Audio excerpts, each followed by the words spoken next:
கல்வி செய்திகள். செய்திகள் வாசிப்பவர் சிவசக்தி ஸ்டாலின்.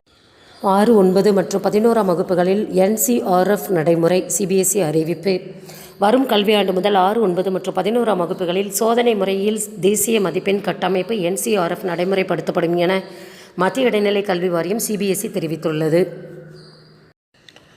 அனைத்து பள்ளிகளையும் 17/4/2020 அன்று மற்றும் 18/4/2024 ஆகிய தேதிகளில் திறக்க அறிவுறுத்துமாறு தேர்தல் ஆணையம் கல்வித்துறைக்கு கடிதம்.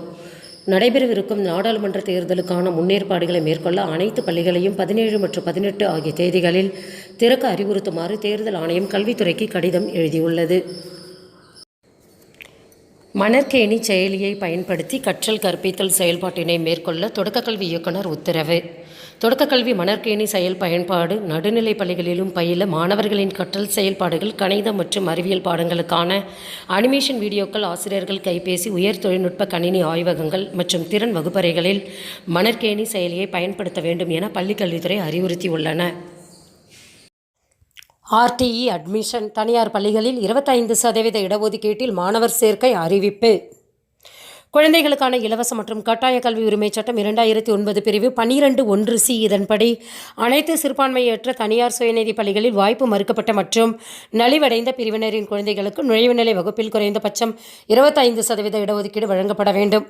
இதனை நடைமுறைப்படுத்துவதற்கு பார்வையில் உள்ள அரசாணையில் விரிவான அறிக்கையை வெளியிட்டுள்ளது. அதன்படி RTE ஆக்ட் 2029 பிரிவு 12 கீழ் 25% இடஒதுக்கீடு அடிப்படையிலான மாணவர்கள் சேர்க்கை குறித்து வழங்கப்பட்டுள்ள வழிகாட்டுதலின்படி ஒவ்வொரு ஆண்டும் மேற்காண் நடைமுறை ஏப்ரல் 2ஆம் தேதி தொடங்கி மே 29க்குள் முடிக்கப்பட வேண்டும் என தெரிவிக்கப்பட்டுள்ளது.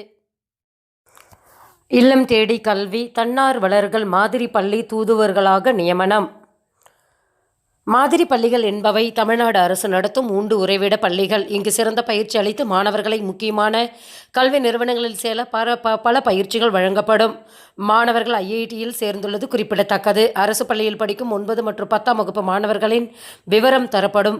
பெற்றோர்களின் பேசி மாணவர்களின் எதிர்காலம் குறித்து ஊக்கமூட்டும் திறன் பெற்றிருக்க வேண்டும். மாணவர்கள் நலன் கருதி செயல்படும் இத்திட்டத்திற்கு நன்கு ஆர்வமுள்ள மற்றும் இதனை சிறப்பாக கொண்டு செல்லக்கூடிய திறனுள்ள தன்னார்வலர்கள் தங்களது ஒன்றிய ஒருங்கிணைப்பாளரை தொடர்பு கொள்ளவும். செய்திகள் நிறைவடைந்தன. வணக்கம்.